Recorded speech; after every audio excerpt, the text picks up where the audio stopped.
ਵਾਹਿਗੁਰੂ ਜੀ ਵਾਹਿਗੁਰੂ ਜੀ ਕੀ ਫਤਿਹ। ਗੁਰੂ ਦਰ ਤੇ ਹਾਜ਼ਰ ਗੁਰੂ ਸਵਾਰੇ ਖਾਲਸਾ ਜੀ, ਆਪ ਜੀ ਵਡਭਾਗੇ ਹੋ ਜੋ 8ਵੇਂ ਪਾਤਸ਼ਾਹ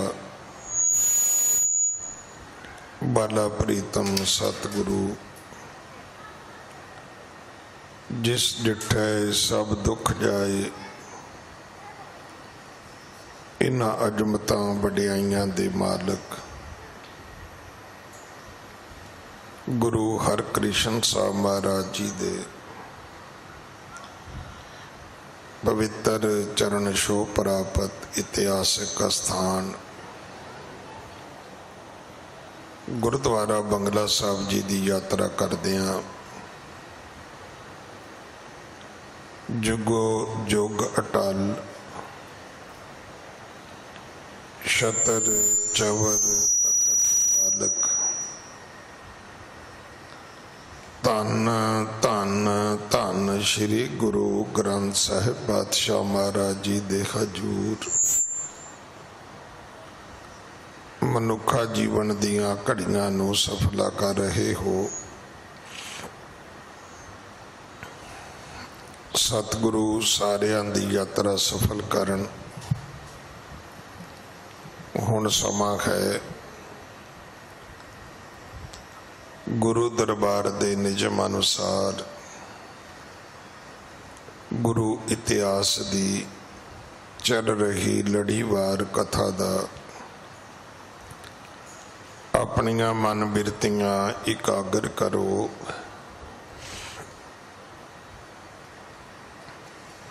रसना पवित्र कर दे एक बार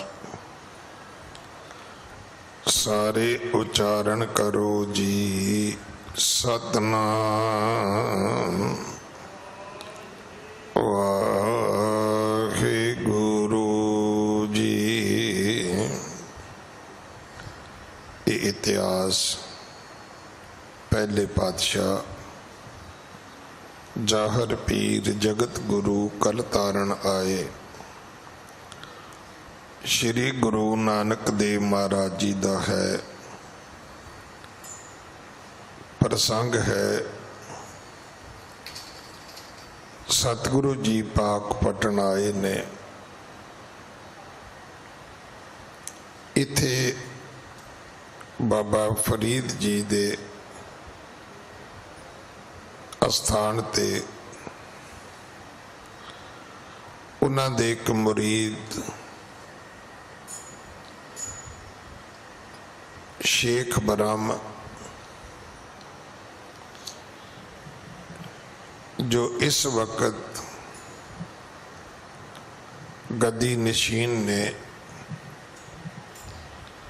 वो जगत गुरु गुरु नानक साहब महाराज नूं मिले।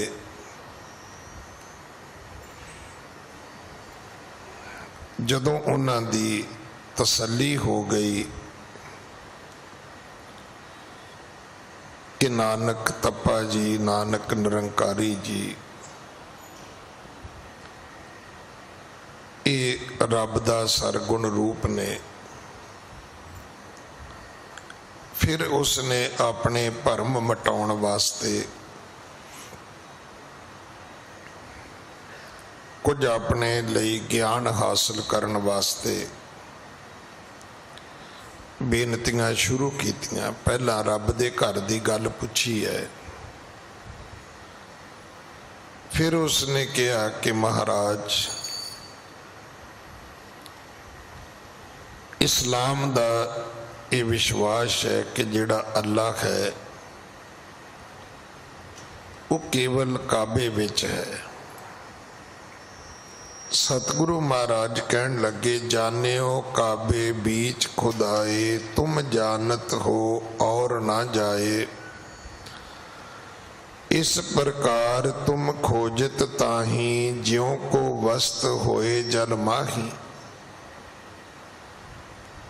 सतगुरु जी कहन लगे भाई ये तो वड्डी भुल है।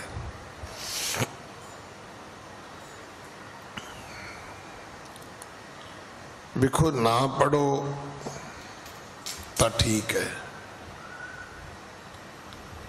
क्योंकि जिन्हां ने नहीं कुछ समझिया वो बड़ी सुख दी नींदर सौंदे ने। जिन्हां नूं कुछ आउंदा नहीं उन्हां लई रब दे घर विच भी बहुत वड्डा कंसैशन है। उन्हां नूं रब दे घर विच भी बड़ी वड्डी रिबेट मिलदी है, बड़ी वड्डी माफ़ी है कि ओमी साध ना मारी है। जिन्हों आउंदा ही ओम अखर है उन्होंने कोई सजा नहीं है, वो तो छुट गया। अज भी आपां वेखदे हैं जदों वड्डे लोग फड़े जाते ने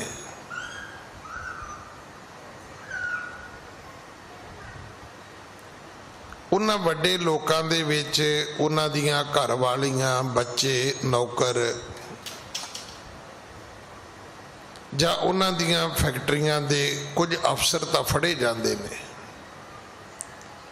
आम सधारण जिहड़ा मुलाजम दिहाड़ीदार हुंदा उहनूं कोई कुछ नहीं कहंदा, भावें फैक्ट्री नूं ताला लग जाए, भावें फैक्ट्री नीलाम हो जाए। ये ठीक है कि उहदी एक सज़ा है कि उन्हां दी नौकरी चली गई, पर कानूनी तौर ते वो सज़ा याफ्ता नहीं मन्ने जाते।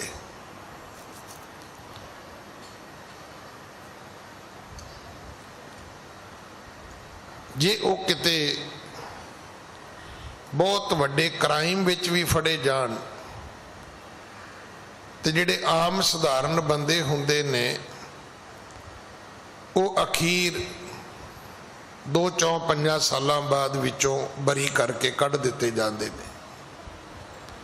ठीक है, उन्होंने जिन्नी को उन्हां दी शमूलीयत हुंदी उन्नी खज्जल खुवारी झलनी पैंदी है, पर जदों वो मुख उस क्राइम दे करन वाले नहीं हुंदे, वो सरगने नहीं हुंदे, उन्होंने बरी कर दिता जाता है। रब दे घर दीयां गल्लां भी इसे तरह ही ने। ये जिन्नी पाप पुण्य की कथा है तुहानूं पता है ये शेरां ते लागू नहीं हुंदी। हालांकि ये भी तुहानूं पता है भी शेर बुढ़ा भी हो जावे ते घाह नहीं खाता।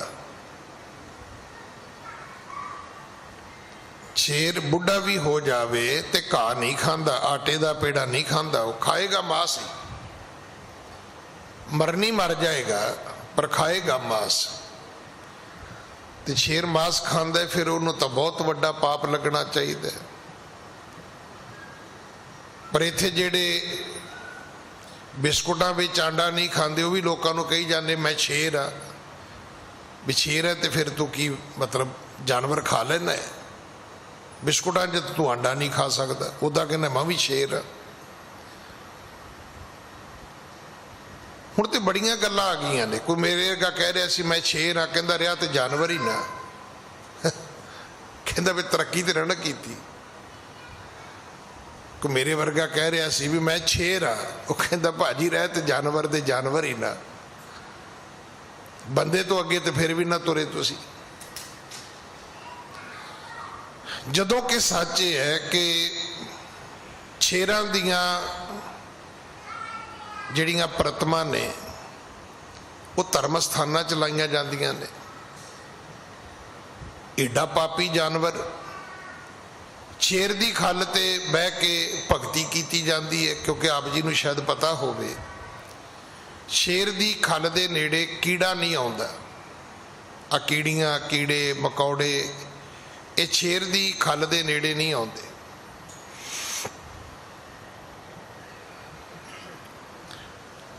ये जिन्ने पाप पुण्य ने ये सिर्फ बंदे वास्ते ने।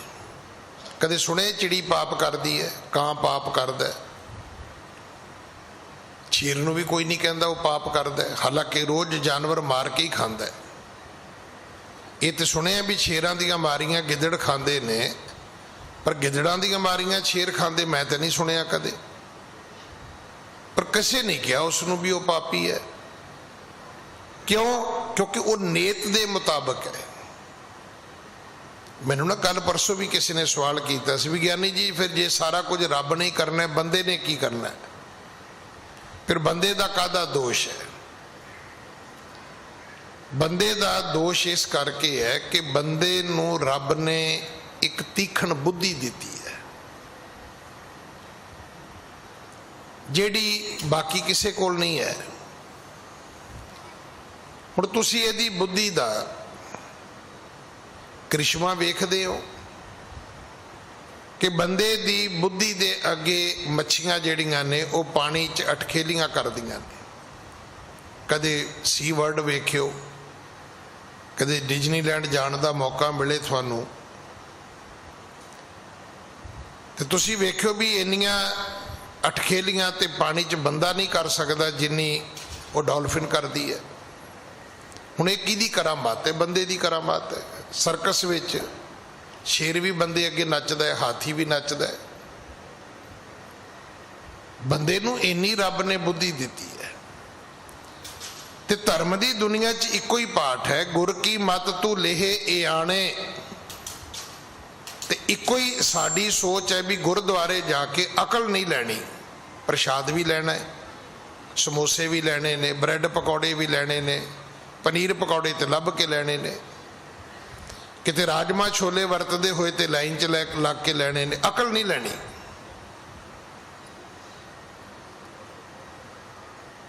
और कई बारी तुसी वेख्या होएगा भी जे किते अनाउंसमेंट हो जाए भी लंगर खुल गया है तो आपां भी खुल जाने हैं। कोई कीर्तन नहीं फिर सुनदा, कोई पाठ नहीं सुनदा। तुसी वेख्या होना है लंगर हाल दे बूहे अगे लाइनां लग जांदियां ने, दरबार खाली हो जाता है। ऐ नहीं लगता जिवें आपां कई जन्मां दे भुखे होईए भी आपां कदे कुछ खाधा ही नहीं हुंदा। इहदा अर्थ ये नहीं है कि लंगर दी मानता नहीं है या लंगर छकण दी कोई शरधा नहीं है। गुरु अमरदास दे बचन मनो, जदों गुरुद्वारे आओ लंगर छक के आओ। गुरु अमरदास जी का बिल्कुल स्टैंडिंग ऑर्डर है, पहले पंगत पाछे संगत। कहानी खत्म हो जाए।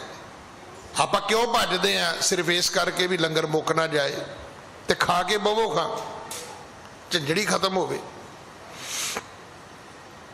छक छका के चौकड़ी मार के बवो भी 4 घंटे लंघ जान मुड़ के। मैं तां बेनती करदा भी असी एक चीज़ जिहड़ी रब ने बंदिया तैनू वध दिती वो बुद्धि सी। गुरुद्वारेओं जिहड़ी तू चीज़ लैन आउणी सी वो मत सी। मैं आप जी नू पहलां भी जिक्र कीता है कि पाकिस्तान विच एक प्रधानमंत्री बनिया सी जिया उल हक दे टाइम, थोड़े जे समय लई। उहदे बच्चे अमेरिका पढ़ते सी ते वो एक मेरे मित्र सन सुरिंदर सिंह सिद्धू, बहुत दर्शनी सिंह सी, तरन तारण दा सी, खिडारी सीगा, किसी वेले स्पोर्ट्समैन सीगा। कमाल दी रब ने उन्होंने परसनैलिटी दी सी। वो जदों दाड़ा खोल लैंदा सी ते धुनी तो थल्ले तक जांदा सी। उहदी जिहड़ी शरीरक बॉडी की बनावट सी, वो नैन नक्श रंग, फिर कद, फिर महाराज दे बख्शे केस, ऐ जी करना भी इनू वेंदे रहो। बंदे नू भी रब ने किते वेंदे बह के नहीं बनाया।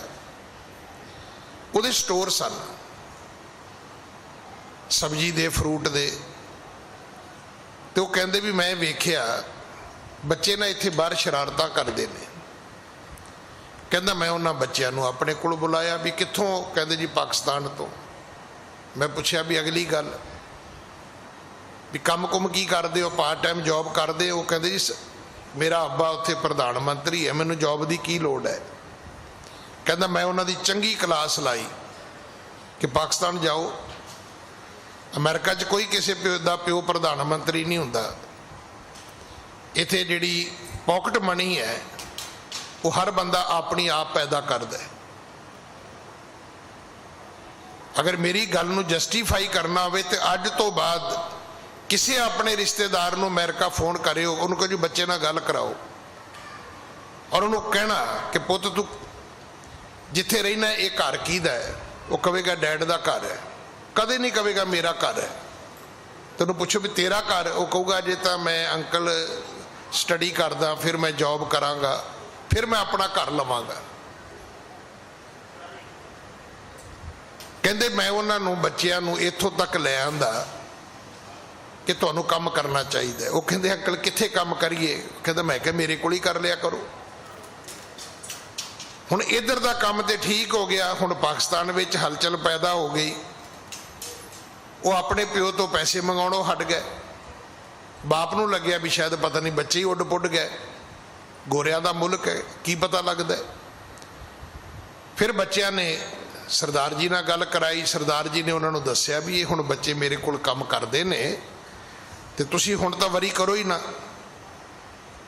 वो 6 महीने लिए प्रधानमंत्री बनया सी, बहुते टाइम लिए नहीं सीगा, चौधरी करके उहदा निकनेम सी। वो स्पैशल कहंदा सरदार जी मैं तुहानूं अमरीका मिलण आवांगा। वो आया, कहंदे उन्हें मेरे नाल पग भी वटाई, फिर उन्हें एक गल सुनाई, कहंदा मेरी सारी स्टडी जिहड़ी इंग्लैंड दी है, मैं लंडन दा पढ़िया, मेरे पिता जी कहंदा वड्डे कबीले दे सरदार सन, मैं पढ़ के वापस आ गया, कबीला इकट्ठा होया है, कोई फैसला करना सी ते मेरे अब्बा ने मैनू आवाज़ मारी ते आवाज़ मार के कहा भी आ लिख, ते कहंदे मैं कहा भी अब्बा मेरे कोल कलम नहीं है, आपां पेन कहने वो कलम कहंदे ने, ते कहंदे मेरे अब्बा ने मेरे मोहरा च डांग मारी भी तैनूं कलम लैण ते इंग्लैंड घल्लिया सी, बंब गोले तो पाकिस्तान जी वाधू ने, इन्ने साल तेनू सिर्फ इंग्लैंड में कलम लैन ली घल्लिया सी भी जा पुत गोरिया तो पढ़ के आ। हिंदुस्तान दे रहन वाले हो, तुसी गोरिया तो आज़ाद होए, पर शायद तुहानू नहीं पता तुहाडा पहला प्रधानमंत्री भी वो सी जिन्हों गोरिया ने पढ़ाया सी, जवाहरलाल नेहरू। लड़न लई बंदूकां चाहीदियां ने, राज करन लई बंदूकां नहीं चाहीदियां, अकल चाहीदी है। अकल गुरुद्वारे चों मिलती है, उहदे नाल साडा वास्ता कोई नहीं। अज तो एक फैसला कर लो भी गुरुद्वारे अकल लैण वास्ते जाना है, अकल दे नाल कड़ा प्रसाद फ्री मिलेगा, लंगर फ्री मिलेगा, होर भी बहुत कुछ मिल जाएगा। पर एक फैसला कर लो कि गुरुद्वारे आना है तो बुद्धि लैण वास्ते आना है। इत्थे जदों भी आना है उदों ही कहना है दीजे बुद्ध बबेका। इत्थे जदों भी आना है उदों ही कहना है कि तू समर्थ वड्डा मेरी मत थोरी राम। ये जिहड़ा शेख ब्रह्म है, हुण इहनूं समझ आ गई कि गुरु नानक रब दा सरगुण रूप है, इन्हां दे कोलों कुछ लैना चाहिए।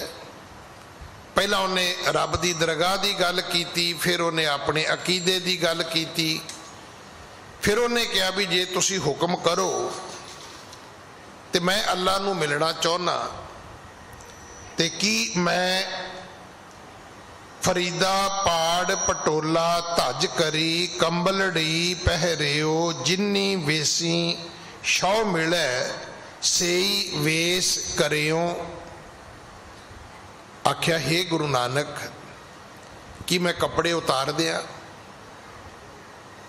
मैं कंबली पा लवां। कंबली हुंदी एक जिवें आपां शाल कह दईए, लोई कह दईए, कंबल कह दईए, कोई वड्डी सारी कोई चादर कह दईए, तो उन्होंने विचकारों जिन्ने क सिर का आकार होवे उन्ना को कट लिया जाए, तो उस सीधी अद्धी के अगले बन्ने पा लो, अद्धी के पिछे पा लो, विचों दी धौण बाहर कढ़ लो।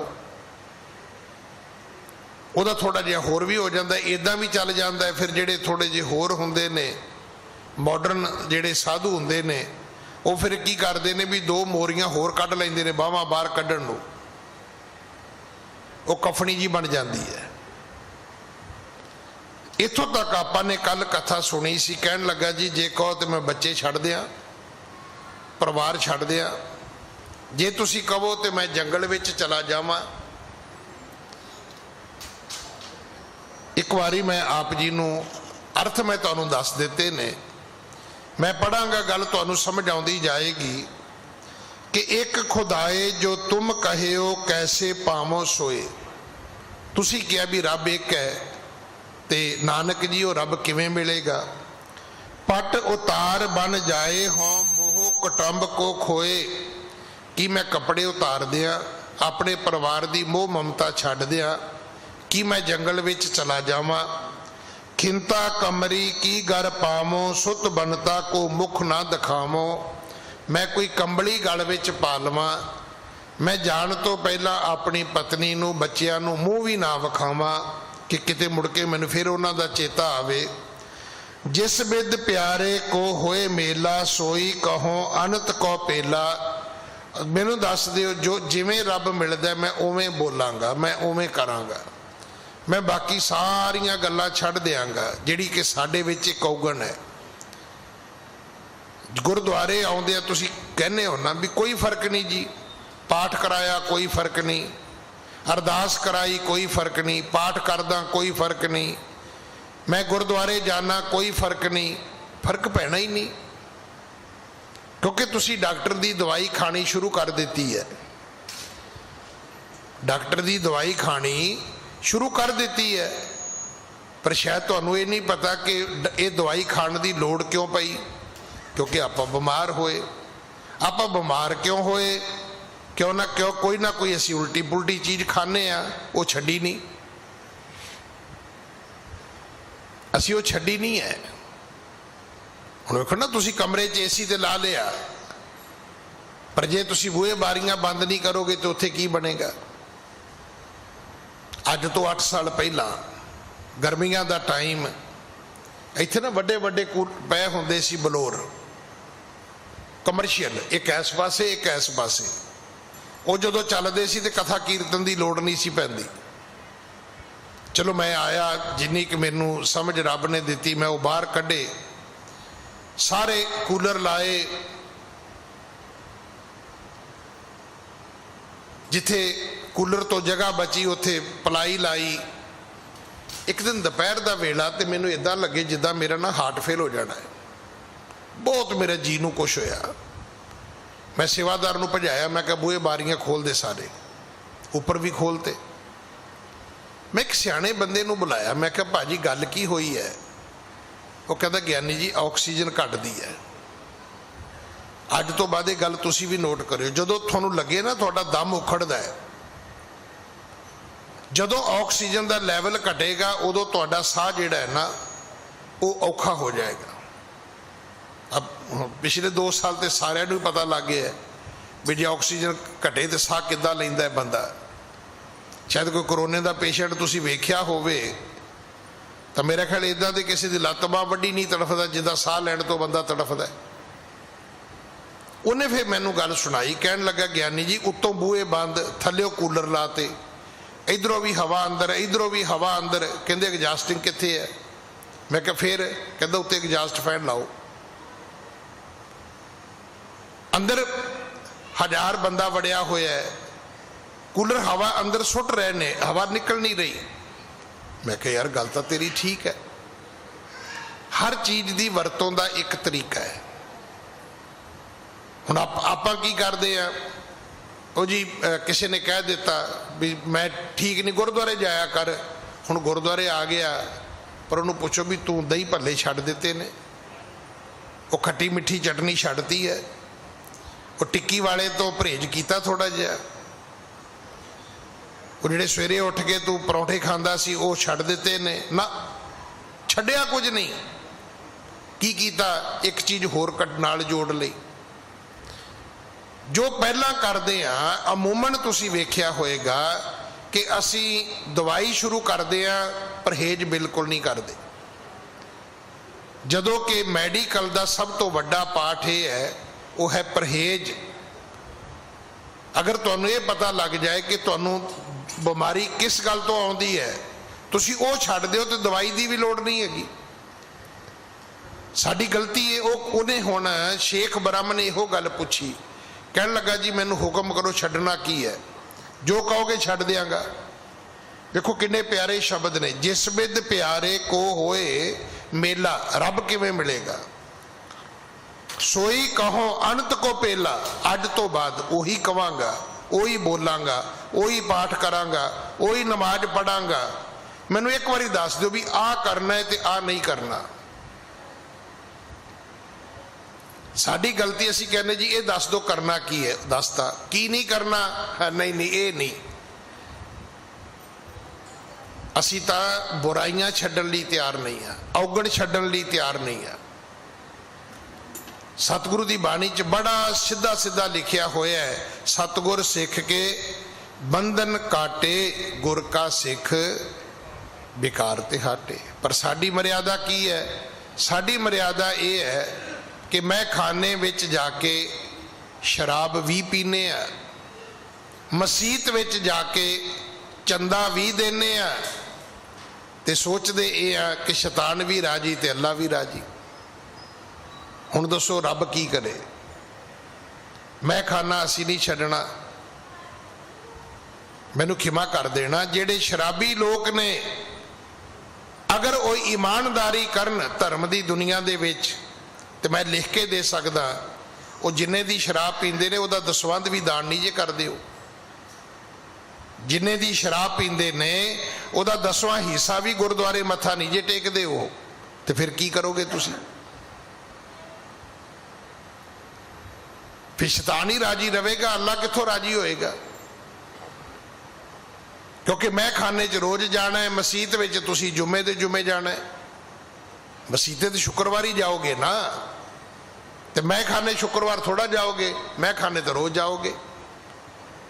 ਗੁਰਦੁਆਰੇ ਹਫਤੇ ਬਾਅਦ ਜਾਂਦੇ ਅਸੀਂ, ਸ਼ਰਾਬ ਦੇ ਠੇਕੇ ਤੇ ਹਫਤੇ ਬਾਅਦ ਨਹੀਂ ਜਾਂਦੇ। ਉੱਥੇ ਤਾਂ ਰੋਜ਼ ਜਾਣੇ, ਜੇ ਪਤਾ ਹੋਵੇ ਕੱਲ ਠੇਕਾ ਬੰਦ ਹੈ ਤੇ 2 ਬੋਤਲਾਂ ਪਹਿਲੇ ਦਿਨ ਹੀ ਲੈ ਲੈਂਦੇ ਹੋ, ਵੀ ਜੇ ਕੱਲ ਨਾ ਠੇਕਾ ਖੁੱਲਿਆ ਤੇ ਫਿਰ ਕੰਮ ਕਿਵੇਂ ਚਲਾਉਣਾ ਹੈ। ਸ਼ੇਖ ਬ੍ਰਹਮ ਤੋਂ ਕਥਾ ਸੁਣਨ ਦੀ ਲੋੜ ਹੈ। ਉਹ ਕਹਿਣ ਲੱਗਾ ਜੀ ਮੈਂ ਰੱਬ ਨੂੰ ਮਿਲਣਾ ਹੈ, ਮੈਨੂੰ ਦੱਸੋ ਕੀ ਮੈਂ ਕਰਾਂ। ਸਾਹਿਬ ਜਿਸ ਬਿਦ ਪਿਆਰੇ ਕੋ ਹੋਏ ਮੇਲਾ, ਸੋਈ ਕਹੋ ਅਨੰਤ ਕੋ ਪਹਿਲਾ, ਕਿਸ ਬਿਦ ਕਰੋ ਸੇਵ ਮੈਂ ਤਾਂ ਕੀ, ਜਿਸ ਤੇ ਛੂਟੈ ਜਮ ਕੀ ਬਾਕੀ। ਦੱਸੋ ਮੈਂ ਅੱਲਾ ਦੀ ਸੇਵਾ ਕਿਵੇਂ ਕਰਾਂ?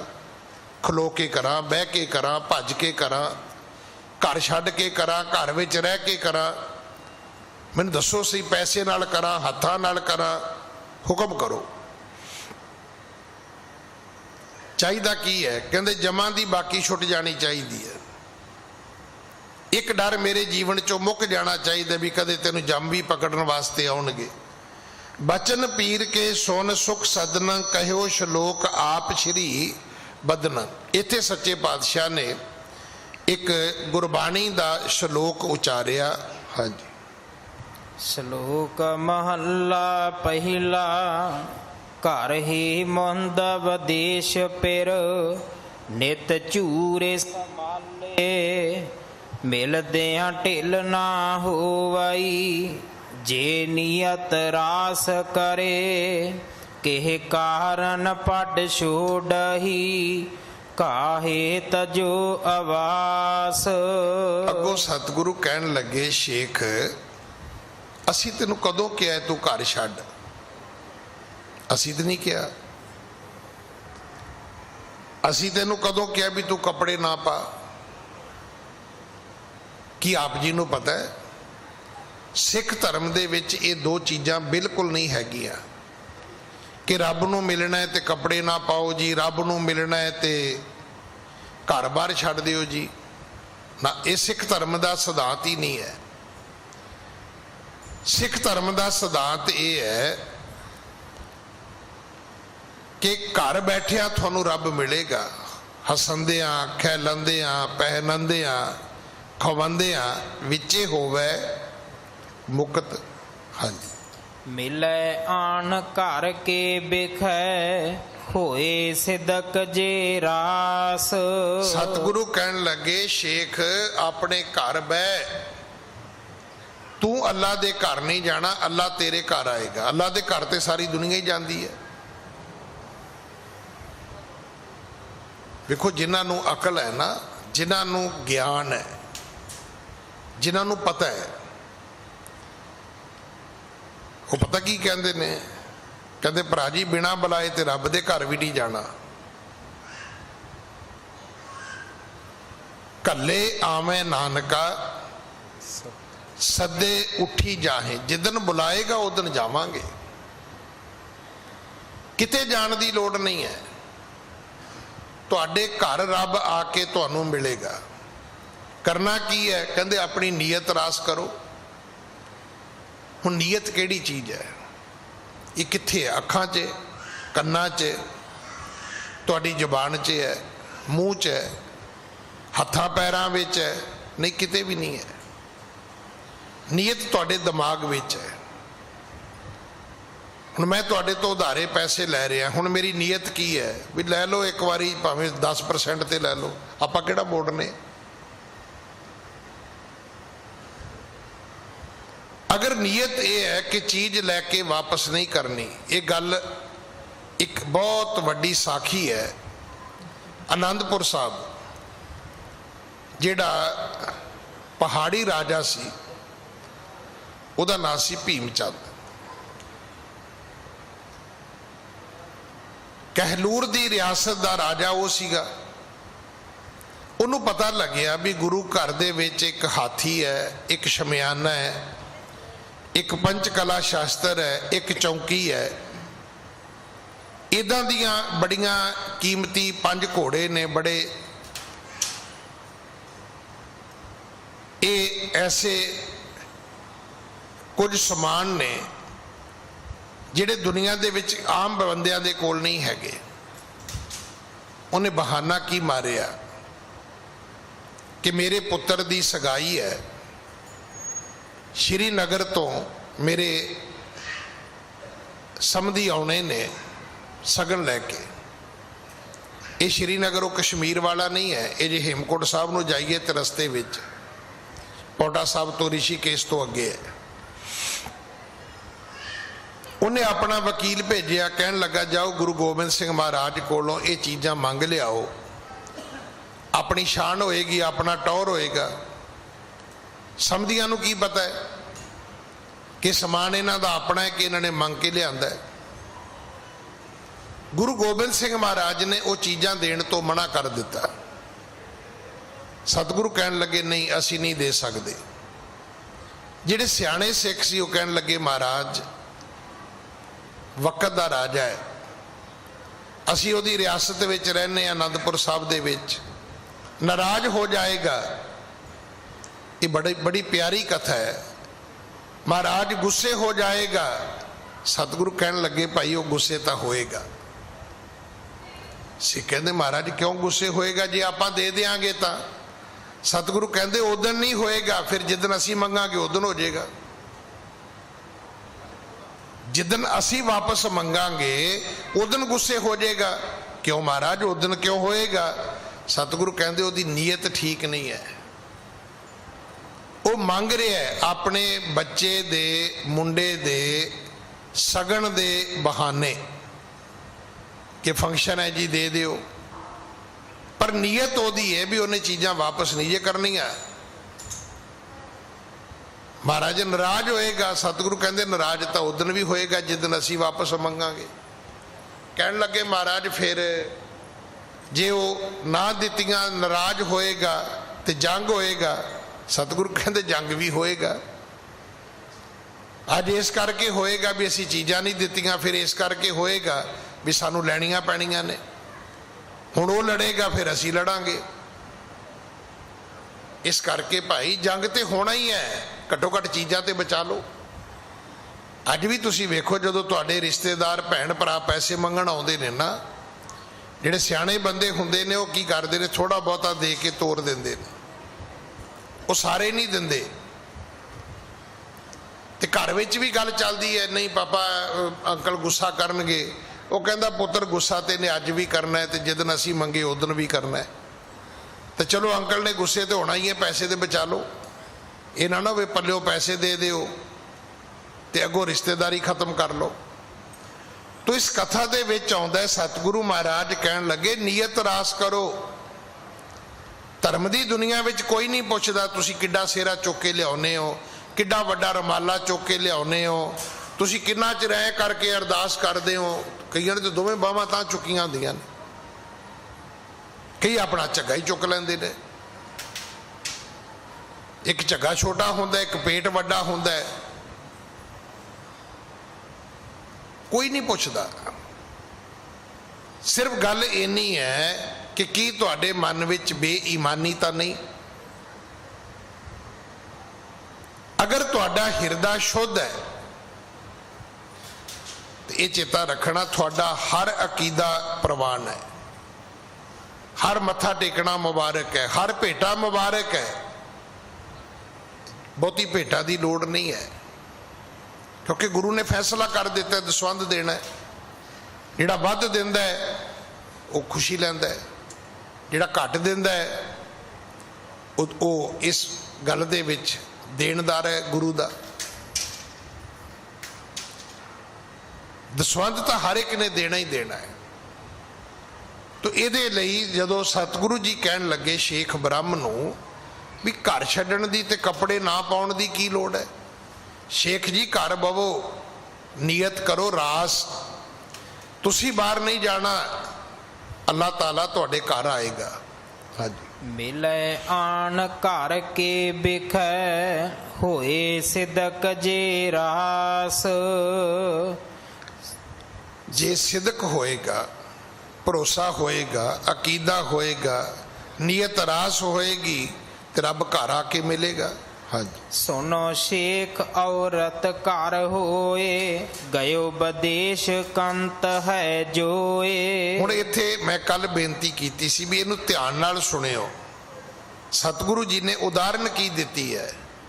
ਸਤਿਗੁਰੂ ਕਹਿਣ ਲੱਗੇ ਸ਼ੇਖ ਘਰ ਵਿੱਚ ਹੋਵੇ ਔਰਤ, ਘਰ ਵਿੱਚ ਹੋਵੇ ਇਸਤਰੀ, ਪਤੀ ਗਿਆ ਹੋਵੇ ਉਹਦਾ ਵਿਦੇਸ਼, ਪਤੀ ਉਹਦਾ ਕੰਮ ਧੰਦੇ ਲਈ, ਕਾਰੋਬਾਰ ਲਈ ਕਿਤੇ ਦੂਰ ਦੇਸ਼ ਗਿਆ ਹੋਵੇ।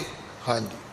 ਭੈ ਨਿਤ ਕਰਤ ਕੰਤ ਚਿਤ ਚਾਹੀ ਰਾਖੇ ਸਿਦਕ ਜੇ ਡੋਲੇ ਨਾਹੀ। ਜਿਹੜੀ ਘਰ ਵਾਲੀ ਪਤਨੀ ਘਰੇ ਹੈ, ਜੇ ਉਹ ਆਪਣਾ ਭਰੋਸਾ ਸਿਦਕ ਪਤੀ ਤੇ ਰੱਖੇ, ਭਾਉ ਭਾਵਨੀ ਵੀ ਰੱਖੇ ਵੀ ਭਾਵੇਂ ਦੂਰ ਬੈਠਾ, ਜੇ ਉਹਨੂੰ ਮੇਰੀ ਇਸ ਗਲਤੀ ਦਾ ਪਤਾ ਲੱਗਿਆ ਉਹ ਮੈਨੂੰ ਝਿੜਕੇਗਾ। ਸਤਿਗੁਰੂ ਮਹਾਰਾਜ ਕਹਿੰਦੇ ਨੇ ਜਿਸ ਔਰਤ ਨੇ ਭੈ ਨਿਤ ਕਰਤ ਕੰਤ ਚਿਤ ਚਾਹੀ ਰੱਖੈ ਸਿਦਕ ਜੇ ਡੋਲੇ ਨਾਹੀ, ਜੋ ਸਿਦਕ ਵਿੱਚ ਰਵੇ, ਪਤੀ ਬ੍ਰਤ ਧਰਮ ਦੇ ਵਿੱਚ ਦ੍ਰਿੜ ਰਵੇ। ਹਾਂਜੀ। ਆਨ ਮਿਲੈ ਤਹਿ ਕੰਤ ਅਵਾਸਾ ਪ੍ਰੀਤ ਕਰਤ ਨਿਤ ਰਹਿ ਪਾਸਾ। ਫਿਰ ਉਹਦਾ ਪਤੀ ਜ਼ਰੂਰ ਵਾਪਸ ਆਏਗਾ, ਆ ਕੇ ਉਹਨੂੰ ਮਿਲੇਗਾ ਵੀ, ਉਹਦੇ ਕੋਲ ਰਵੇਗਾ ਵੀ, ਉਹਨੂੰ ਪਿਆਰ ਵੀ ਕਰੇਗਾ। ਹਾਂਜੀ। ਜੇ ਔਰਤ ਹੋਵੇ ਬਦ ਰਾਹ ਗਾਫਲ ਭਈ ਅਵਰ ਚਿਤ ਚਾਹੇ। ਪਰ ਜੇ ਮਗਰੋਂ ਇਸਤਰੀ ਬਦਰਾਹ ਹੋ ਜਾਏ, ਭੈੜੇ ਰਸਤੇ ਚਲੀ ਜਾਏ, ਜੇ ਉਹ ਔਰਤ ਗਾਫਲ ਹੋ ਜਾਏ, ਜੇ ਉਹ ਆਪਣੇ ਪਤੀ ਨੂੰ ਯਾਦ ਹੀ ਨਾ ਕਰੇ, ਸਿਮਰੇ ਹੀ ਨਾ, ਉਹਦਾ ਡਰ ਭੈ ਹੀ ਖਤਮ ਕਰ ਦੇਵੇ, ਭੈੜੇ ਰਸਤੇ ਚਲੀ ਜਾਵੇ। ਹਾਂਜੀ। तेह को कंत पुलावे मन ते दुखी दुहागण फिरे जो अन ते। ਉਹਨੂੰ ਫਿਰ ਕਹਿੰਦੇ ਜਿਹੜਾ ਪਤੀ ਹੈ ਉਹ ਭੁਲਾ ਦਿੰਦਾ ਹੈ, ਪਤੀ ਭੁਲਾ ਦਿੰਦਾ ਹੈ। ਫਿਰ ਉਹ ਕੀ ਹੁੰਦਾ ਹੈ, ਉਹ ਦੁਹਾਗਣ ਹੋ ਜਾਂਦੀ, ਸੁਹਾਗਣ ਨਹੀਂ ਰਹਿੰਦੀ। ਉਹ ਫਿਰੇ ਜੋ ਅਨ ਤੇ, ਕਿਉਂਕਿ ਉਹ ਤੇ ਘਰ ਘਰ ਤੁਰੀ ਫਿਰਦੀ ਹੈ। ਹੁਣ ਇੱਕ ਬਜ਼ੁਰਗਾਂ ਦੀ ਬੜੀ ਆਪਣੀ ਜ਼ਿੰਦਗੀ ਦੀ ਇੱਕ ਖੋਜ ਹੈ, ਔਰ ਇਹਨੂੰ ਅਗਰ ਤੁਸੀਂ ਆਪਣੀ ਜ਼ਿੰਦਗੀ 'ਚ ਚੈੱਕ ਕਰਨਾ ਚਾਹੁੰਦੇ ਹੋ ਤੇ ਕਰ ਸਕਦੇ ਹੋ। ਕੋਈ ਪੁੱਛਦਾ ਹੈ ਵੀਰ ਜੀ ਤੁਸੀਂ ਮੈਨੂੰ ਕਿੰਨਾ ਪਿਆਰ ਕਰਦੇ ਹੋ, ਇੱਕ ਦੋਸਤ ਆਪਣੇ ਦੋਸਤ ਨੂੰ ਕਹਿੰਦਾ ਹੈ ਭਰਾ ਜੀ ਤੁਸੀਂ ਮੈਨੂੰ ਕਿੰਨਾ ਪਿਆਰ ਕਰਦੇ ਹੋ। ਉਹ ਨਹੀਂ ਕਹਿੰਦਾ ਵੀ 2 ਮਣ ਕਰਦਾ, 4 ਮਣ ਕਰਦਾ, ਮੈਂ 5-7 ਟਨ ਕਰਦਾ। ਉਹ ਕਹਿੰਦਾ ਇਹ ਤਾਂ ਆਪਣੇ ਮਨ ਨੂੰ ਪੁੱਛ, ਜਿੰਨਾ ਤੂੰ ਕਰਦਾ ਉਹ ਨਹੀਂ ਮੈਂ ਕਰਦਾ। ਹੁਣ ਇਹ ਕੀ ਹੈ? ਇਹ ਟੈਲੀਪੈਥੀ ਹੈ। ਅੱਜ ਤੋਂ ਤੁਸੀਂ ਇਸ ਗੱਲ ਨੂੰ ਚੈੱਕ ਕਰ ਸਕਦੇ ਹੋ।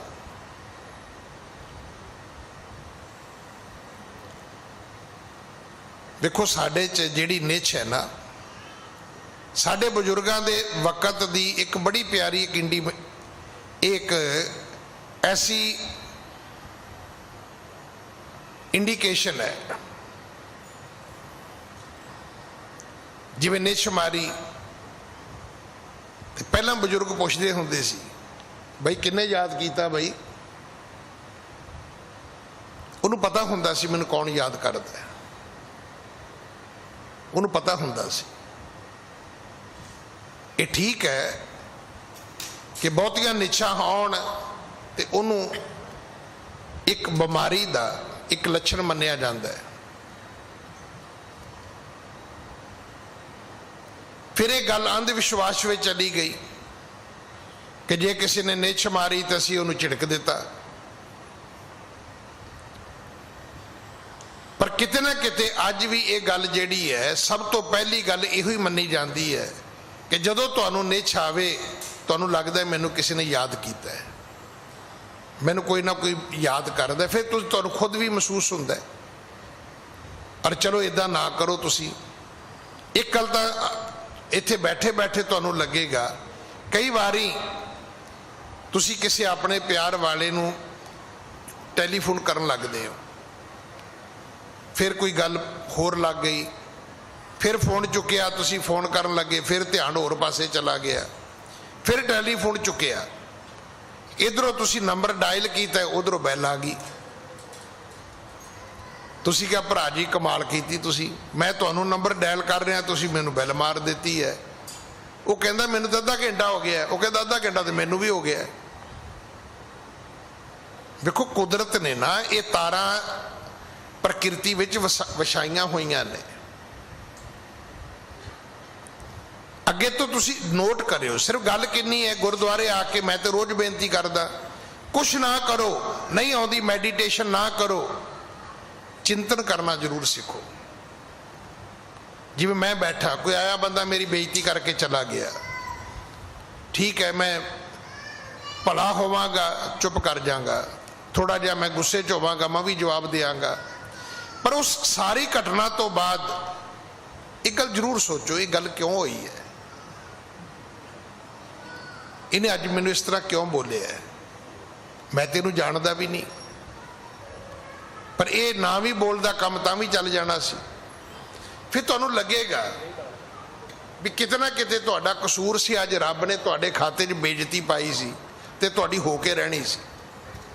ਹੁਣ ਉਹ A ਕਰ ਜੇ, B ਕਰ ਜੇ, C ਕਰ ਜੇ, ਜਿਹੜਾ ਮਰਜ਼ੀ ਕਰ ਜੇ, ਉਹਦੇ ਨਾਲ ਕੀ ਫਰਕ ਪੈਂਦਾ? ਜੋ ਸਾਡਾ ਨਫਾ ਨੁਕਸਾਨ ਹੁੰਦਾ ਇਹ ਸਾਡੀ ਪਰਾਲਬਧ ਹੈ। ਸੱਚੇ ਬਾਦਸ਼ਾਹ ਮਹਾਰਾਜ ਕਹਿਣ ਲੱਗੇ, ਪੀਰ ਜੀ ਜੇ ਪਤਨੀ ਪਤੀ ਨੂੰ ਭੁੱਲੇਗੀ ਤੇ ਪਤੀ ਵੀ ਪਤਨੀ ਨੂੰ ਭੁੱਲ ਜਾਏਗਾ।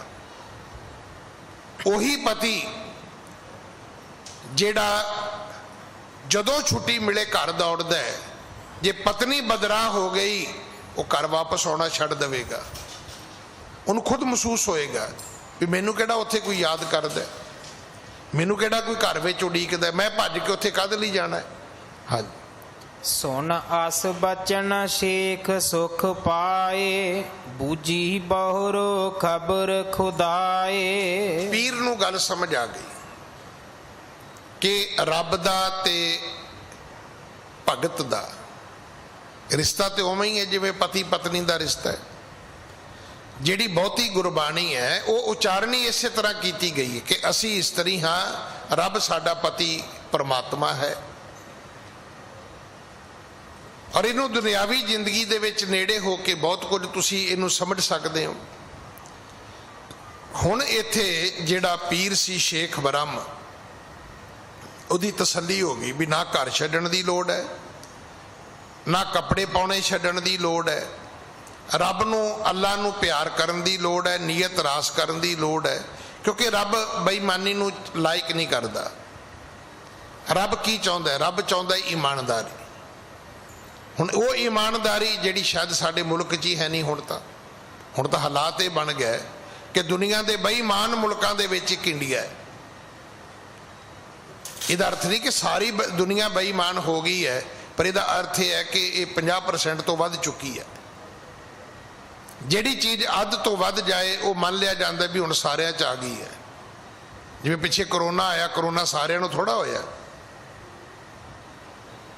ਕਿੰਨੀ ਕੁ ਦੁਨੀਆ ਮਰੀ ਹੈ, ਆਪਾਂ ਕਹਿ ਲਈ 4 5 6 10 ਲੱਖ ਬੰਦਾ ਮਰ ਗਿਆ ਜੀ। 130 ਕਰੋੜ 'ਚ 10 ਲੱਖ ਕੀ ਹੁੰਦਾ ਜੀ? ਉਹਦੀ ਪਰਸੈਂਟੇਜ ਕੱਢੋਗੇ ਇੱਕ ਵੀ ਨਹੀਂ ਬਣਦੀ।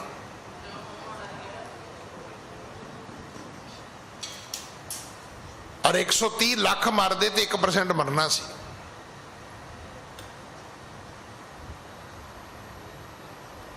ਇੱਕ 130 ਲੱਖ ਮਰਦੇ ਤਾਂ ਇਸ ਕਰਕੇ ਇਹਦਾ ਤਾਂ ਕੋਈ ਜੋੜ ਹੀ ਹੈ ਨਹੀਂਗਾ। ਇਦਾਂ ਨਹੀਂ ਹੁੰਦਾ ਜਿੱਦਾਂ ਆਪਾਂ ਸੋਚਦੇ ਆ, ਇਸ ਤਰ੍ਹਾਂ ਨਹੀਂ ਹੈ। ਹੁਣ ਇਹ ਜਿਹੜਾ ਸ਼ੇਖ ਬ੍ਰਹਮ ਹੈ, ਇਹਨੇ ਅਗਲੀ ਗੱਲ ਪੁੱਛੀ, ਕਹਿਣ ਲੱਗਾ ਮਹਾਰਾਜ ਇਹ ਤਾਂ ਮੈਨੂੰ ਗੱਲ ਸਮਝ ਆ ਗਈ ਜਿਹੜੀ ਤੁਸੀਂ ਸਮਝਾ ਦਿੱਤੀ ਹੈ। ਹਾਂਜੀ। ਫਰੀਦਾ ਨੱਡੀ ਕੰਤ ਨਾ ਰਾਵਿਓ, ਵੱਡੀ ਥੀ ਮੁਈ ਆਸ, ਧਨ ਕੋ ਕਹਿੰਦੀ ਗੋਰ ਮੈਂ, ਤੈ ਸ਼ਹਿ ਨਾ ਮਿਲਿਆਸ। ਇਹ ਸ਼ਲੋਕ ਹੈ ਬਾਬਾ ਫਰੀਦ ਜੀ ਦਾ। ਹਾਂਜੀ। ਤਰਨ ਬੈਸ ਨਹਿ ਚੇਤਨ ਕੀਨੋ, ਬ੍ਰਿਧ ਭਇਓ ਇੰਦਰੀ ਬਾਲ ਖੀਨੋ। ਜਦੋਂ ਜਵਾਨੀ ਸੀ ਤੇ ਰੱਬ ਨੂੰ ਚੇਤਾ ਨਹੀਂ ਕੀਤਾ, ਫਿਰ ਜਦੋਂ ਬਜ਼ੁਰਗ ਹੋ ਗਏ ਤੇ ਇੰਦਰੀਆਂ ਦਾ ਬਲ ਜਿਹੜਾ ਸੀ ਉਹ ਖਤਮ ਹੋ ਗਿਆ। ਅੱਖਾਂ ਨੇ ਵੇਖਣਾ, ਕੰਨਾਂ ਨੇ ਸੁਣਨਾ, ਜ਼ਬਾਨ ਨੇ ਬੋਲਣਾ ਘਟਾ ਦਿੱਤਾ, ਥੋੜਾ ਰਹਿ ਗਿਆ, ਬੰਦ ਹੋ ਗਿਆ। ਜਦੋਂ ਇਹ ਸ਼ਬਦ ਆਉਂਦਾ ਹੈ ਨਾ ਕਿ ਸਪਤ ਪਤਾਲ ਕੀ ਬਾਣੀ, ਇੱਕ ਵਕਤ ਹੁੰਦਾ ਹੈ ਜਦੋਂ ਤੁਸੀਂ ਬੋਲਦੇ ਹੋ 2 ਮੀਲ ਤੱਕ 4 ਮੀਲ ਤੱਕ ਤੁਹਾਡੀ ਆਵਾਜ਼ ਜਾਂਦੀ ਹੈ, ਤੇ ਜਦੋਂ ਬਜ਼ੁਰਗ ਹੋ ਜਾਂਦੇ ਹੋ, ਬਹੁਤ ਬਜ਼ੁਰਗ ਹੋ ਜਾਂਦੇ ਹੋ, ਤੇ ਫਿਰ ਜੇ ਬਾਪੂ ਕਵੇ ਪਾਣੀ ਤੇ ਉਹ ਵੀ ਕੰਨ ਲਾਗੇ ਕਰਕੇ ਸੁਣਨਾ ਪੈਂਦਾ ਵੀ ਇਹਨੇ ਬੋਲਿਆ ਕੀ ਹੈ। ਤੁਹਾਡੀ ਆਪਣੀ ਬਾਣੀ ਡੂੰਘੀ ਚਲੀ ਗਈ, ਤੁਸੀਂ ਬੋਲਦੇ ਹੋ ਪਰ ਆਵਾਜ਼ ਹੀ ਨਹੀਂ ਬਾਹਰ ਨਿਕਲਦੀ। ਹੁਣ ਇਹ ਹੋਇਆ ਕੀ ਹੈ? ਇਹ ਲੋਚਨ ਸ਼ਰਮੇ ਤੇ ਬੁੱਧ ਬਲ ਨਾਠੀ ਤਾਂ ਕਾਮ ਪਾਵਸ ਮਧਾਣੀ। ਜਦੋਂ ਤੁਹਾਡੀ ਆਪਣੀ ਬਾਣੀ ਡੂੰਘੀ ਚਲੀ ਗਈ, ਤੁਹਾਡੇ ਇੰਦਰੇ ਖੀਨ ਹੋ ਗਏ। ਹਾਂਜੀ। ਗੋਰ ਬਿਖੇ ਹੈ ਚਲਨ ਤਿਆਰੀ, ਅਬ ਸਾਹਿਬ ਸੋ ਮਿਲਣਾ ਭਾਰੀ। ਜਦੋਂ ਬੰਦਾ ਮਰਨ ਵਾਸਤੇ ਤਿਆਰ ਹੋਵੇ, ਬੁਢੇਪਾ ਵੀ ਲੰਘ ਚੱਲਿਆ ਹੋਵੇ, ਤੇ ਫਿਰ ਰੱਬ ਨੂੰ ਮਿਲਣਾ ਬੜਾ ਕਠਿਨ ਹੈ। ਮਤ ਸੋਚੋ ਕਿ ਮਰਨ ਲੱਗਿਆ ਰੱਬ ਮਿਲ ਸਕਦਾ ਹੈ, ਨਹੀਂ। ਕਾਲੀ ਜਿਨੀ ਨਾ ਰਾਵਿਆ, ਧੌਲੀ ਰਾਵੇ ਕੋਈ। ਹਾਂਜੀ। ਪੂਰਬ ਖਿਜਮਤ ਕੰਤ ਨਾ ਹੋਈ, ਕਿਉਂ ਅਬ ਨਾਰ ਮਿਲੇ ਹੈ ਸੋਈ। ਜਿਸ ਇਸਤਰੀ ਨੇ ਜਵਾਨੀ ਵਿੱਚ ਪਤੀ ਦੀ ਖਿਦਮਤ ਨਹੀਂ ਕੀਤੀ, ਤਾਂ ਬੁਢੇਪੇ ਵਿੱਚ ਜਾ ਕੇ ਉਹ ਕਵੇ ਜੀ ਮੈਨੂੰ ਪਤੀ ਦਾ ਮਿਲਾਪ ਹੋਏਗਾ, ਇਹ ਅਸੰਭਵ ਹੈ। ਹਾਂਜੀ। ਸ਼ੇਖ ਬਚਨ ਸੁਣ ਗਿਆਨ ਉਦਾਰਾ, ਤੇ ਸੋ ਸ਼ਲੋਕ ਬਹੁਰ ਉਚਾਰਾ। ਉਹਨੇ ਬਾਬਾ ਫਰੀਦ ਦੀ ਬਾਣੀ ਪੜ੍ਹੀ ਸੀ, ਅੱਗੋਂ ਸਤਿਗੁਰੂ ਜੀ ਨੇ ਆਪਣੀ ਬਾਣੀ ਉਚਾਰ ਕੇ ਉੱਤਰ ਦਿੱਤਾ ਹੈ। ਹਾਂਜੀ। ਸ਼ਲੋਕ ਮਹੱਲਾ ਪਹਿਲਾ, ਮਹਿਲ ਕੁਚਜੀ ਮੜਵੜੀ, ਕਾਲੀ ਮਨੋ ਕਸੁੱਧ, ਜੇ ਗੁਣ ਹੋਵਣ ਤਾਂ ਪਿਰ ਰਵੈ, ਨਾਨਕ ਅਵਗਣ ਮੁੰਦ। ਮਹਿਲ ਕੁਚਜੀ ਬਿਸੈ ਰਤ, ਕਾਲੀ ਕਲਮਲ ਸੰਗ। ਗੁਰੂ ਨਾਨਕ ਦੇ ਪਿਤਾ ਮਹਾਰਾਜ ਕਹਿਣ ਲੱਗੇ ਮਹਿਲ, ਮਹਿਲ ਤੋਂ ਭਾਵ ਹੈ ਇਸਤਰੀ, ਜੀਵ ਰੂਪੀ ਆਤਮਾ ਕੁਚਜੀ ਹੋਵੇ, ਵਿਸ਼ੇ ਵਿਕਾਰਾਂ ਵਿੱਚ ਭਿੱਜੀ ਹੋਵੇ, ਰੰਗ ਉਹਦਾ ਕਾਲਾ ਹੋਵੇ, ਕਲਮਲ ਪਾਪਾਂ ਦੇ ਨਾਲ ਉਹ ਭਰੀ ਹੋਵੇ। ਹਾਂਜੀ। ਦਵੈਤ ਵਿਦੈ ਦਵੈਤ ਹਿਰਦੇ ਬਦ ਬੋਏ ਅਤ, ਕਿਉ ਮਾਣੈ ਪਿਰ ਰੰਗ। ਜਿਸ ਇਸਤਰੀ ਦੇ ਲੱਛਣ ਇਹ ਨੇ, ਕੁਚਜੀ, ਕਾਲੀ, ਪਾਪਣ, ਵਿਸ਼ਿਆਂ ਵਿੱਚ ਭਿੱਜੀ, ਜਿਹਦੇ ਅੰਦਰ ਦਵੈਤ ਹੈ, ਜਿਹੜੀ ਵਿਸ਼ੇ ਵਿਕਾਰਾਂ ਦੇ ਵਿੱਚ ਰੰਗੀ ਹੋਈ ਹੈ, ਕਿਉਂ ਮਾਣੇ ਪਿਰ ਰੰਗ, ਨਹੀਂ ਉਹਨੂੰ ਪਤੀ ਦਾ ਪਿਆਰ ਕਦੇ ਨਹੀਂ ਮਿਲੇਗਾ। ਹਾਂਜੀ। ਕੰਤ ਸੁਗੜ ਉਸ਼ਨਾਕ ਮਨੋਗ ਜਾਣਤ ਧਨ ਨਹਿ ਰਾਵਣ ਜੋਗ। ਦੁਨਿਆਵੀ ਪਤੀ ਧੋਖਾ ਖਾ ਸਕਦਾ ਹੈ, ਪਰ ਪਰਮਾਤਮਾ ਪਤੀ ਧੋਖਾ ਨਹੀਂ ਜੇ ਖਾਂਦਾ। ਪਰਮਾਤਮਾ ਨੂੰ ਜੇ ਸਾਡਾ ਪਤਾ ਲੱਗ ਜਾਏ ਕਿ ਸਾਡੇ ਇਹ ਲੱਛਣ ਨੇ, ਤਾਂ ਫਿਰ ਚੇਤਾ ਰੱਖਣਾ ਕੰਤ ਸੁਗੜ ਉਸ਼ਨਾਕ ਮਨੋਗ ਬੜਾ ਸੁੰਦਰ ਹੈ, ਬੜਾ ਬਾਂਕਾ ਹੈ ਰੱਬ। ਜਾਣਤ ਧਨ ਨਹਿ ਰਾਵਣ ਜੋਗ, ਉਹ ਸਮਝਦਾ ਹੈ ਨਹੀਂ ਇਹ ਇਸਤਰੀ ਮੇਰੀ ਸੇਜ ਤੇ ਨਹੀਂ ਆ ਸਕਦੀ, ਇਹ ਇਸ ਆਤਮਾ ਦਾ ਮੇਰੇ ਨਾਲ ਮਿਲਾਪ ਨਹੀਂ ਹੋ ਸਕਦਾ। ਹਾਂਜੀ। ਤਜ ਤੇ ਨਾਹਰ ਸੁਚੱਜੀ ਜੋ ਸਤ ਸ਼ਿੰਗਾਰ ਜਹ ਰਵ ਹੈ ਸੋ। ਜਿਹੜੀ ਇਸਤਰੀ ਸਤ ਸ਼ਿੰਗਾਰ ਵਿੱਚ ਹੋਵੇ ਉਹਨੂੰ ਪਰਮਾਤਮਾ ਆਪ ਬੁਲਾਉਂਦਾ ਹੈ, ਆਪਣੀ ਸੇਜ ਤੇ ਬੁਲਾਉਂਦਾ ਹੈ। ਪਰ ਜਿਹੜੀ ਬਦਰਾਹ ਔਰਤ ਹੈ ਉਹਨੂੰ ਪਤੀ ਪਰਮਾਤਮਾ ਛੱਡ ਦਿੰਦਾ ਹੈ, ਤਿਆਗ ਦਿੰਦਾ ਹੈ। ਹਾਂਜੀ। ਕਾਮ ਕ੍ਰੋਧ ਲੋਭ ਅੰਕ ਕੂਰ ਮਲ ਕੁਚਾਲ ਕੀ ਕੀਨ ਜੇ ਦੂਰ। ਫਿਰ ਕਾਮ ਕ੍ਰੋਧ ਲੋਭ ਹੰਕਾਰ ਝੂਠ ਮਲ ਕੁਚਾਲ ਕੀ ਕੀਨੀ ਜੇ ਦੂਰ। ਜਿਸ ਇਸਤਰੀ ਨੇ ਸਾਰੀਆਂ ਚੀਜ਼ਾਂ ਛੱਡ ਦਿੱਤੀਆਂ ਨੇ, ਉਹਦੇ ਵਿੱਚ ਕਾਮ ਨਹੀਂ, ਕ੍ਰੋਧ ਨਹੀਂ, ਲੋਭ ਨਹੀਂ, ਹੰਕਾਰ ਨਹੀਂ, ਝੂਠ ਨਹੀਂ, ਮੈਲ ਨਹੀਂ, ਭੈੜੀ ਚਾਲ ਨਹੀਂ। ਹਾਂਜੀ। ਤੈਂ ਸੋ ਰਾਵੇ ਕਰ ਹੀ ਪਿਆਰਾ ਬਿਨ ਸ਼ਿੰਗਾਰ ਧਨ ਸਦਾ ਖੁਵਾਰਾ। ਉਹਨੂੰ ਪਰਮਾਤਮਾ ਬਹੁਤ ਪਿਆਰ ਕਰਦਾ ਹੈ, ਉਹਨੂੰ ਔਰਤ ਨੂੰ ਸ਼ਿੰਗਾਰ ਕਰਨ ਦੀ ਲੋੜ ਨਹੀਂ ਹੈ। ਜਿਹਦੇ ਵਿੱਚ ਇੰਨੇ ਗੁਣ ਨੇ ਉਹਨੂੰ ਕਿਸੇ ਪਾਊਡਰ ਲਿਪਸਟਿਕ ਦੀ ਲੋੜ ਨਹੀਂ, ਕਿਸੇ ਹਾਰ ਦੀ ਲੋੜ ਨਹੀਂ, ਕਿਸੇ ਤੰਬੋਲ ਦੀ ਲੋੜ ਨਹੀਂ, ਉਹਨੂੰ ਦੁਨੀਆ ਦੀ ਮਹਿੰਗੀ ਡਰੈਸ ਪਾਉਣ ਦੀ ਲੋੜ ਨਹੀਂ ਹੈ। ਪਰਮਾਤਮਾ ਜਿਹੜਾ ਹੈ ਉਹ ਤੁਹਾਡੇ ਅੰਤਰ ਆਤਮਾ ਦੀ ਸ਼ੁੱਧਤਾ ਨੂੰ ਚਾਹੁੰਦਾ ਹੈ, ਤੁਹਾਡੀਆਂ ਚਤਰਾਈਆਂ ਤੁਹਾਡੇ ਭੇਖ ਨਹੀਂ ਚਾਹੁੰਦਾ। ਹਾਂਜੀ। ਕੰਤ ਬਿਖੇ ਲਖ ਦੋਸ਼ ਨ ਕੋ ਕਰਤ ਅਵਗਿਆ ਧਨ ਹਿਤ ਖੋ। ਕੰਤ ਬਿਖੇ ਲਖ ਦੋਸ਼ ਨ ਕੋ ਕਰਤ ਅਵਗਿਆ ਧਨ ਹਿਤ ਖੋ। ਅਗਰ ਕੋਈ ਇਸਤਰੀ ਅਵਗਿਆ ਕਰਦੀ ਹੈ ਤੇ ਉਹ ਆਪਣਾ ਪਿਆਰ, ਆਪਣੇ ਪਤੀ ਦਾ ਸੁੱਖ, ਇਹ ਸਾਰਾ ਕੁਝ ਉਹ ਆਪ ਗਵਾਉਂਦੀ ਹੈ, ਆਪ ਛੱਡਦੀ ਹੈ। ਹਾਂਜੀ। ਤੈਂ ਕੋ ਤਿਆਗ ਬਿਖੇ ਸੰਗ ਰਾਚੀ ਸੁਣਤ ਸ਼ੇਖ ਪੁਨ ਗੇਰਾ ਉਬਾਚੀ। ਜਦੋਂ ਸਤਿਗੁਰਾਂ ਨੇ ਇਹ ਉਪਦੇਸ਼ ਦਿੱਤਾ ਤੇ ਸ਼ੇਖ ਬ੍ਰਹਮ ਨੇ ਫਿਰ ਬਾਬੇ ਫਰੀਦ ਦੀ ਬਾਣੀ ਦੇ ਸ਼ਲੋਕ ਪੜ੍ਹੇ। ਕਹਿੰਦਾ ਮਹਾਰਾਜਾ ਵੇਖੋ ਇਹ ਲਿਖਿਆ ਹੈ, ਕਵਣ ਸੋ ਅੱਖਰ ਕਵਣ ਗੁਣ ਕਵਣ ਸੋ ਮਣੀਆਂ ਮੰਤ ਕਵਣ ਸੋ ਵੇਸੋ ਹਉ ਕਰੀ ਜਿਤ ਵਸ ਆਵੇ ਕੰਤ ਨਿਵਣ ਸੋ ਅੱਖਰ ਖਵਣ ਗੁਣ ਜੇਬਾ ਮਣੀਆਂ ਮੰਤ ਏਤਰੇ ਭੈਣੇ ਵੇਸ ਕਰ ਤਾਂ ਵਸ ਆਵੀ ਕੰਤ। ਅੱਜ ਸਮਾਂ ਸਮਾਪਤ ਹੈ। ਸਤਿਗੁਰੂ ਕਿਰਪਾ ਕਰਨ ਅਗਲੀ ਕਥਾ ਆਪਾਂ ਕੱਲ ਗੁਰੂ ਕੀ ਗੋਦ ਵਿੱਚ ਬੈਠ ਕੇ ਸੁਣੀਏ। ਭੁੱਲਾਂ ਬਖਸ਼ੋ ਜੀ, ਫਤਿਹ ਬੁਲਾਓ। ਵਾਹਿਗੁਰੂ ਜੀ ਕਾ ਖਾਲਸਾ, ਵਾਹਿਗੁਰੂ ਜੀ ਕੀ ਫਤਿਹ।